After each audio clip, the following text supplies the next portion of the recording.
Well, g'day and welcome to the channel. In today's video, I'm going to be reviewing the Nikon Z5II from the perspective of a wildlife photographer. I used the Nikon 180-600 and I also used the Nikon 24-200 out in the field. I took over 13,000 photos and I'm going to focus on the major reasons why I think you might want to upgrade to this camera if you already own the Z5 or if you're on a Nikon DSLR or you're looking to get into a full frame camera for the first time. This review will help you hopefully make a decision that's right for you in your photography. First, I'd like to thank Nikon Australia who sent me all this gear to test. I've thoroughly enjoyed the process and I look forward to working with Nikon more in the future. First, I think it's important we understand where this camera sits in the Nikon full frame offerings. This is the Z5 and then we go the Z6, the Z7, the Z8 and then finally the flagship Z9.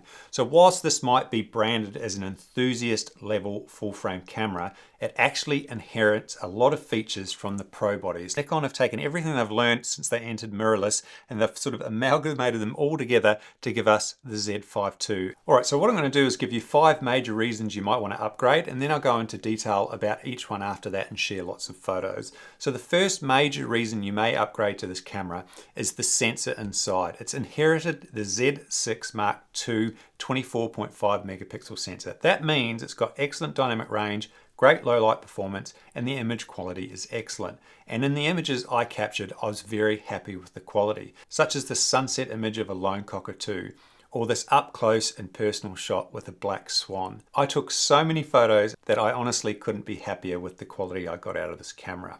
What's allowed me to do that is the second major thing is this camera gets Nikon's latest processor. That's the XP7 that you find in the Z9 and the Z8.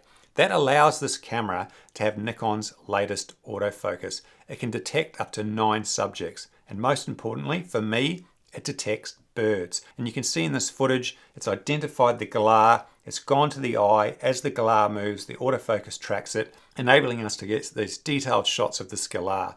And for me, that bird eye is almost worth the upgrade in itself. So the processor also allows it to detect the subject quicker.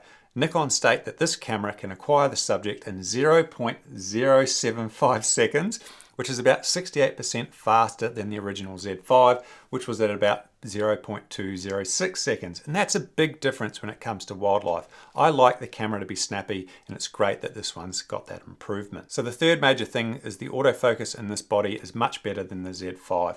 Just with that tracking I mentioned allows us to say track this great egret as it's taking off. And you can see the different wing positions and then we select the best one. That is an amazing feature for me. And the reason we could capture all those egret images is this camera can shoot up to I think 10 or 11 frames per second in mechanical mode. You can see as this cormorant came into land, we had a number of different frames to select from as the bird came in. And because I shot in a burst, I was able to pick the one shot which I liked with those wings held backwards, which just gave us this shot. It'd be much harder to do that if we didn't have those frames per second. So the fifth major reason that you might want to upgrade is this has very good video capabilities. It's obviously got 4K 30 without any crop whatsoever. We do get a 1.5 crop in 4K 60. That's a type of slow motion. This camera also gives us 8-bit, 10-bit, and RAW. So if you want to shoot in RAW, this camera allows that to happen. And I shot quite a lot of video. I'm not a videographer and I'll share more about that later, but even I had no issue shooting video with this camera. And a credit to Nikon, their image stabilization is excellent. Even me, who shakes quite a bit, can get steady footage handheld. So as you can see, this camera packs in a lot of features for the asking price of I think $1,696 US. They've definitely outdone themselves in terms of specs and features, but as we know, the paper specs only tells half the story. We need to test the camera and find out how it performs. And that's what I did, and that's what I'm going to talk about now. Let's start with the body, and I have to say I had no issues using this body. It feels like a pro body, like it fits in my hand, it's well constructed, it's got weather sealing. Nikon definitely haven't cut any corners when it comes to the body, and I'm happy for that. It's almost identical to the previous model, except it's a little bit thicker and there's a couple of buttons that have been moved around. But if you shoot Nikon, you're going to be very familiar with how it feels. For me, I would prefer to have a third dial. Nikon only give us the 2 dials, and I would love a second back button. Just allows us to have another autofocus mode or something set up there. But to credit Nikon, we've got 2 buttons on the front of the camera, so you can sort of set up multiple buttons, you can customize them. For me, I just have the autofocus spot on the shutter button, and I used AF on for wide area tracking. I had 3D tracking on the front, and then I can cycle through the zones with a button. The actual screen on the back, they've gone for the latest sort of screen, similar to you'll find on most other cameras these days. Very good for content filming, because when you film yourself, you can easily see this here. I think the older models had a tilt. I know some people prefer the tilt, but I prefer this screen. Now, in terms of the EVF, Nikon have still got the 3.7 million dot EVF. However, it's much brighter. I think it's gone from 1,000 nits up to 3,000. So the EVF is very bright. I didn't find any issues with the EVF. There's no obvious blackout when you're shooting. The only thing to be aware of is when you shoot in mechanical mode and you're tracking fast moving subjects, you kind of get that slideshow going on. Like the EVF doesn't quite keep up with reality, which can make it a little bit difficult if you've got erratic subjects flying around. That's a minor thing. It didn't stop me shooting wildlife, but it's just something to be aware of. Obviously, the camera does not have a top LCD like you'll find on the Z6 Mark III. However, I personally don't really mind because I get all the details I need from the EVF. It's not a major, but if you want an LCD, you'll need to get the models above this one. One thing I love about Nikon is they've continued with the video and photo switch straight on the back of the camera, and I absolutely love that because I don't like it when you've got to turn dials to get to video. It's just annoying. In the field, I want to be shooting photos, flick a switch straight to video, and away you go. So that's awesome. I really enjoy that. In terms of batteries, this body just uses those common Nikon batteries. So if you've got Nikon batteries, they will use those. It also uses dual SD cards, so you won't need to buy any CF Express cards.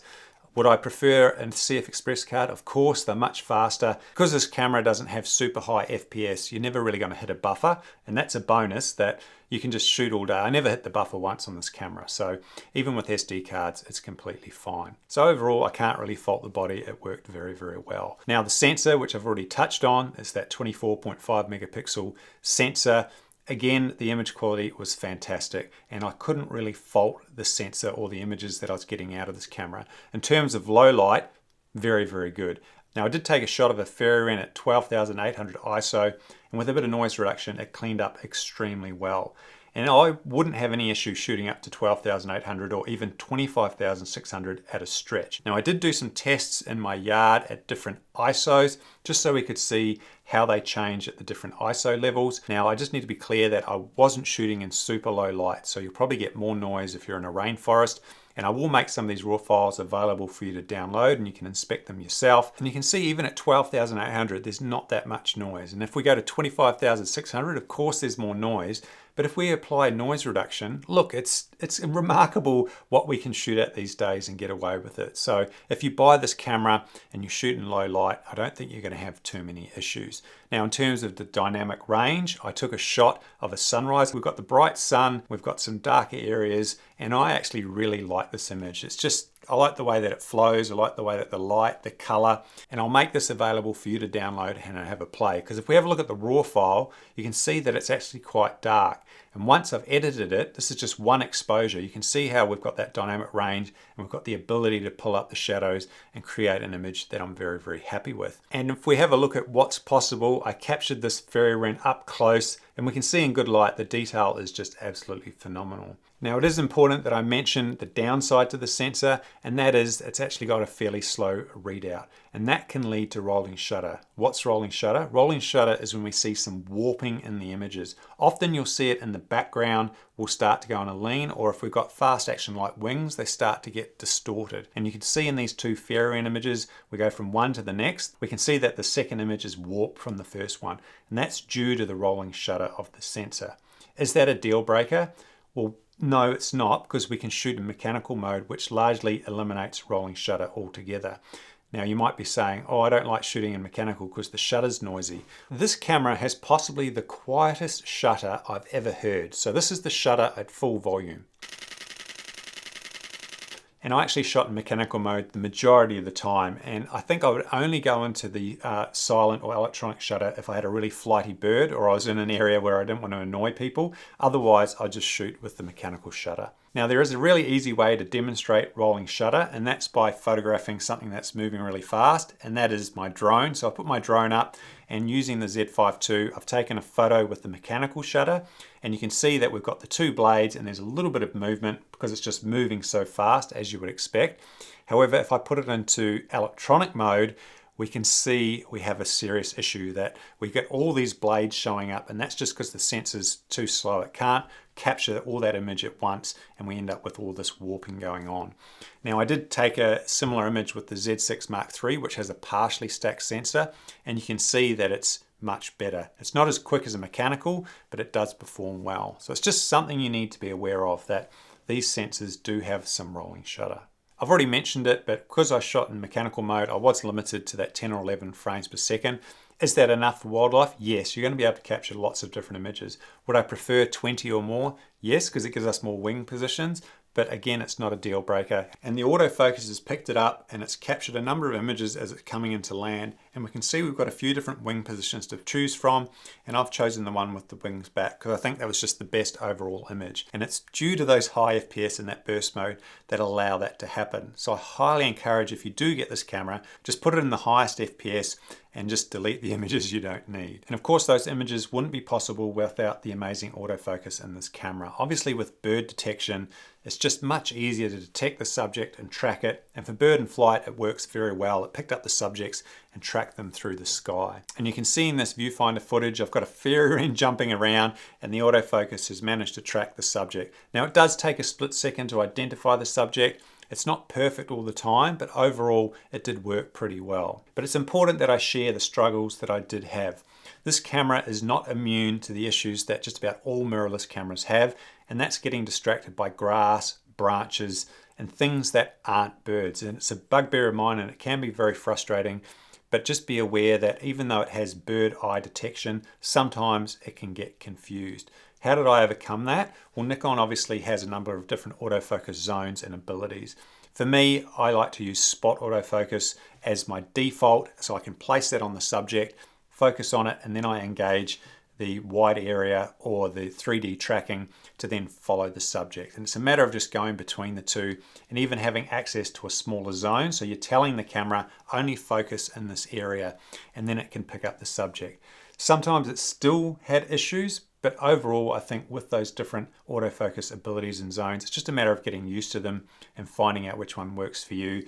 But the majority of the time, it did focus on the subject. A couple of times I did have the autofocus jump, like I'm holding down on a subject, waiting for it to move, holding down the AF on, and then sometimes for some reason it would just let go of the subject and sort of hunt and then come back to it. I'm not sure why that is. Some cameras seem to get a little bit anxious almost if you just continually hold down the autofocus button, but it does reacquire the subject. But you can see in these three images, I was on a fairy wren, and the fairy wren is sharp, it's focused, and then for some reason the focus has traveled forward and you can see it traveling down the branch, and then it's gone back to the autofocus. So these are 3 photos in a burst, so it's like happening in a split second. So in that time it's doing autofocus calculations. It obviously just ran out of time or it got confused, but it didn't stay on the subject in that scenario. And I don't know why, like the branch clearly isn't a bird, but this happened from time to time. Personally, I think sometimes what happens is you get the latest autofocus technology, but you've got a sensor that's a little bit slow, and the autofocus is trying to do all these calculations and do everything, and the sensor just struggles to keep up sometimes. And that's just a limitation, I think, of the sensor. And we have to remember this isn't a Z9, so the fact we're even getting all these autofocus abilities is a massive plus in my opinion. Now that I've touched on the sensor and the autofocus, I think it's important I do the image showcase where I share the images I was able to capture. And as mentioned, I took a lot of photos. I went out a number of different times and just sort of took the camera with me and made the most of the situations that presented themselves. And let's have a look at some of those shots now. Let's start with the bird of prey. I love bird of prey. I just had this combo. I was driving around in my truck. I've spotted the whistling kite in a tree. I hopped out of my truck. I've simply focused on the bird, rattled off some shots, and it's resulted in this photo that you can see. The detail is excellent. Like, I'm very, very happy with the detail. So that was the first shot that I was happy to grab. And funnily enough, while I'm photographing the whistling kite, to my right, I spot 2 galahs, a male and a female. They're often in pairs, and they were just sitting on a branch. And again, I've just made the composition. I've moved around a little bit, and I've just liked the composition of the shot. The two birds, the branch, the clouds, overall that just worked for me. What you've probably noticed over the last couple of years is I now really love taking backlit shots. That's when the sun's coming up or the sun's just going down. So after I photograph those galahs, I'm driving around waiting for the sun to go down and I'm looking for different compositions. And just so happened I spotted another whistling kite, and we sort of had the sun starting to go down and colour in the background, and it was sitting on a dead branch. And again, I've just looked for the shapes and what it looked like. We've managed to capture this image, which I'm very happy with. I just think it's quite a striking image with the colour, the branches, and that bird just topping it off. And speaking of sunsets and sunrise, we get some incredible colour when you get up early, and it's definitely worthwhile. I walk my dogs every morning, and so I see the glorious sunrise, and sometimes when the sunrise is amazing, I just grab the camera and I just take a photo. And one morning we had exactly that. It kind of reminded me of Mordor from Lord of the Rings. Like, this colour is just absolutely extraordinary, and this is shot handheld with this lens. So this lens can capture landscapes, it can capture different intimate sort of shots, and that's another beauty of having all that focal length, is capturing landscapes like this. So another opportunity I had was I visited a golf course. There was a dead tree, it had a lot of cockatoos on it, and I noticed a pair just preening each other, and I can't resist taking a shot when you got two birds preening, and I just like that intimacy of that photo. And so whilst they're doing that, we had some other birds coming into land. I was able to capture some shots of that happening. And then we had two birds fly sort of away from this, but they landed in another dead tree. And I just thought, that's interesting.